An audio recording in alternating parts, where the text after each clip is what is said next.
A very good morning to everyone. सुबह की चाय के साथ an important current affair session में आपका स्वागत है। आज दिनांक है 23 अप्रैल 2021। तो चलिए आज के सभी इम्पॉर्टेंट करंट अफेयर्स देख लेते हैं। पहला प्रश्न है, ऊर्जा रूपांतरण सूचकांक ETI की रिपोर्ट के मुताबिक 115 देशों की लिस्ट में कौन सा देश प्रथम स्थान पर रहा? तो ग्लोबल एनर्जी ट्रांसफॉर्मेशन इंडेक्स प्रत्येक वर्ष जारी किया जाता है वर्ल्ड इकोनॉमिक फोरम के द्वारा। कुल 115 देशों की सूची इसमें जारी की गई है, जिसमें शीर्ष स्थान मिला है स्वीडन को। बात करें भारत की तो भारत को स्थान मिला है 87 115 देशों की लिस्ट में 87वां स्थान मिला है भारत को, याद रखेंगे। अगला प्रश्न है, महाराष्ट्र के सतारा की रहने वाली प्रियंका मोइते नेपाल की किस चोटी को फतेह करने वाली पहली भारतीय महिला बन गई हैं? तो प्रियंका मोइते महज 21 वर्ष की हैं। इन्होंने फतेह किया है माउंट अन्नपूर्णा को, और माउंट अन्नपूर्णा को फतेह करने वाली यह पहली भारतीय महिला बन गई हैं।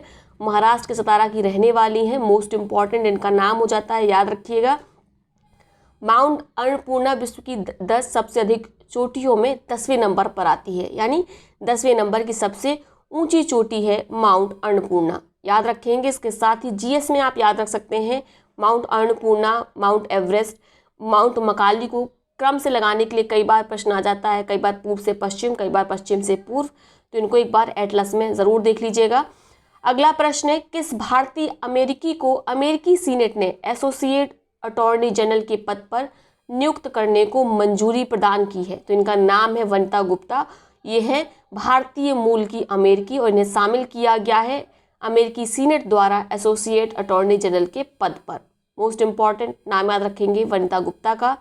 नेक्स्ट है, हाल ही में इद्रिस डेबी एटनो का निधन हुआ। वे 3 दशक से अधिक समय तक किस मध्य अफ्रीकी राष्ट्र के शासक थे? तो मध्य अफ्रीकी राष्ट्र का नाम है चाड, और यहीं के 3 दशक से अधिक समय के लिए शासक थे एडिस डेबी एटनो। हाल ही में इनका निधन हो गया है। अगला प्रश्न है, ब्लू नेचर अलायंस जो हाल ही में खबरों में था, किस क्षेत्र से जुड़ा है? तो बहुत इंपॉर्टेंट है, नाम याद रखिएगा। ब्लू नेचर अलायंस यह संबंधित है महासागर के संरक्षण से, ठीक है। महासागर में बढ़ते प्लास्टिक के खतरे को देखने के लिए ग्लोबल वार्मिंग के कारण जो महासागरों का स्तर बढ़ रहा है, इन सब पे निगरानी रखी जाएगी ब्लू नेचर अलायंस के द्वारा। इसका याद रखिएगा, भारत वर्तमान में फिलहाल मेंबर नहीं है, भविष्य में हो कह नहीं सकते। तो इसमें मेंबर कैसे देश है? कनाडा और फिजी जैसे देश ब्लू नेचर अलायंस के मेंबर हैं, याद रखिएगा। महासागर संरक्षण से यह संबंधित है। नेक्स्ट है, एसेट रिकंस्ट्रक्शन कंपनियों के काम की समीक्षा के लिए गठित समिति का प्रमुख कौन होगा? तो हाल ही में RBI ने जो एसेट रिकंस्ट्रक्शन कंपनी होती है, इनके वर्किंग कल्चर को, इनके वर्किंग पैटर्न को स्टडी करने के लिए एक समिति की कमेटी की स्थापना की है, जिसके प्रमुख रहेंगे सुदर्शन सेन। मोस्ट इंपॉर्टेंट लगा लीजिए। बात करते हैं एसेट रिकंस्ट्रक्शन कंपनी, तो जैसा इसका नाम है, ये एसेट का रिकंस्ट्रक्शन करती हैं, अर्थात NPA को और बेड लोन को, खराब ऋण को ये खरीदती हैं। उसके बाद विभिन्न मेजर्स के द्वारा कोशिश करती हैं कि NPA को बदला जाए, इनका भुगतान सुनिश्चित किया जाए, ठीक है।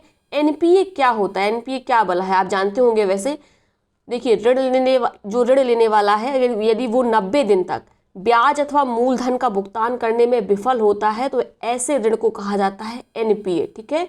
और इन्हीं NPA, इन्हीं बेड लोन्स की उगाही करता है एसेट रिकंस्ट्रक्शन कंपनी। इनको आधार मिला है सरफेसी एक्ट के द्वारा। आप जानते होंगे सरफेसी एक्ट आपने कई बार पढ़ा होगा, ठीक है। इसके द्वारा ऐसे आधार मिला हुआ है एसेट रिकंस्ट्रक्शन कंपनियों को, ठीक है। नेक्स्ट है, निम्नलिखित में किसने 19 अप्रैल 2021 को किसी अन्य ग्रह पर अपनी पहली उड़ान भरी है? तो ये हेलीकॉप्टर है नासा का यह मिशन है इंजेनिटी हेलीकॉप्टर, इसका नाम है। यह भेजा गया है मार्स में। मार्स की जेजेरो क्रेटर पे यह रुकेगा, ठीक है। तो क्रेटर का नाम याद रखिएगा, जेजेरो क्रेटर पे यह उतरेगा। इंजेनिटी मार्स हेलीकॉप्टर इसका पूरा नाम ही है। इस मिशन में भारत के कई साइंटिस्ट शामिल हैं, कई एस्ट्रोनॉट शामिल हैं। अगला प्रश्न है, हाल ही में किसने the state of the global climate 2020 report जारी की है? तो यह रिपोर्ट जारी की गई है विश्व मौसम विज्ञान संगठन के द्वारा, the state of the global climate 2020। इस रिपोर्ट में बताया गया कि जो 2011 से लेकर 2020 का दशक है, यह दशक सर्वाधिक गर्म रहा। यानी जो अब तक अगर पूरे जो समय काल रहा उसको दशकों में डिवाइड कर लिया जाए, तो सबसे अधिक गर्म दशक रहा 2011-2020 वाला। साथ में बताया गया कि जो वर्ष 2020 है वो अब तक के 3 सबसे गर्म वर्षों में शामिल है। ठीक है, यानी 2020 भी बहुत गर्म रहा विश्व मौसम विज्ञान संगठन की रिपोर्ट के अनुसार। बात करते हैं विश्व मौसम विज्ञान संगठन की, तो इसकी स्थापना 1950 में हुई। इसका हेडक्वार्टर खूब पूछा जाता है, याद रखेंगे, स्विट्जरलैंड है। ठीक है, अगला प्रश्न देख लेते हैं। हाल ही में किस मंत्रालय ने रामायण पर पहली बार ऑनलाइन प्रदर्शनी का उद्घाटन किया है? तो यह है पर्यटन मंत्रालय, इसके द्वारा शुरू की गई है रामायण पर पहली बार ऑनलाइन प्रदर्शनी। तो मोस्ट इम्पॉर्टेंट है, एग्जाम समय लग सकता है कि इसका उत्तर संस्कृति मंत्रालय होगा, लेकिन इसका उत्तर है पर्यटन मंत्रालय। तो याद रखिएगा, मोस्ट इम्पॉर्टेंट है। क्लियर हो गया? तो चलिए, ये हो गए आज के सभी इंपॉर्टेंट करंट अफेयर्स। अब देख लेते हैं आज के उन प्रश्नों को जिनका जवाब आप कमेंट बॉक्स में देंगे। तीनों प्रश्नों का जवाब एक ही कमेंट में लिखिएगा। जिसका जवाब सबसे पहले सही सटीक आएगा उसके कमेंट को पिन किया जाएगा, साथ में उसका नाम अगले वीडियो में लिया जाएगा। पहला प्रश्न है, हाल ही में चर्चा में रहा डॉज कॉइन क्या है? आपके विकल्प है, क्रिप्टो करेंसी है ये, या कोरोना की दवा है, या कोरोना की वैक्सीन है। डॉज कॉइन आपको बताना है। दूसरा प्रश्न है, भारत के किस राज्य में इटली ने अपनी पहली मेगा फूड पार्क परियोजना शुरू करने के लिए समझौता किया है? आपके विकल्प हैं गुजरात, उत्तर प्रदेश, कर्नाटक या उत्तराखंड। तीसरा प्रश्न है, राष्ट्रीय स्टार्टअप सलाहकार परिषद की पहली बैठक की अध्यक्षता किसने की? मोस्ट इंपॉर्टेंट है ये प्रश्न वैसे भी। आपके विकल्प है पीयूष गोयल, रमेश पोखरियाल निशंक, राजनाथ सिंह या डॉक्टर हर्षवर्धन। तो आप बताएंगे किसके द्वारा अध्यक्षता की गई स्टार्टअप सलाहकार परिषद की पहली बैठक की। ठीक है, तो ये हो गए आज के प्रश्न। अब देखते हैं उन पिछले प्रश्नों को जिनका सबसे पहले सही सटीक जवाब दिया गया अचनेंद्र प्रताप जी के द्वारा। पहला प्रश्न था, इफ्को कोरोना महामारी से निपटने के लिए किन राज्यों में ऑक्सीजन प्लांट लगा रहा है जिसे अस्पतालों को मुफ्त सप्लाई किया जाएगा? तो इस प्रश्न का सबसे अच्छा उत्तर अगर दिया गया तो वो दिया गया हेमराज राणा जी के द्वारा।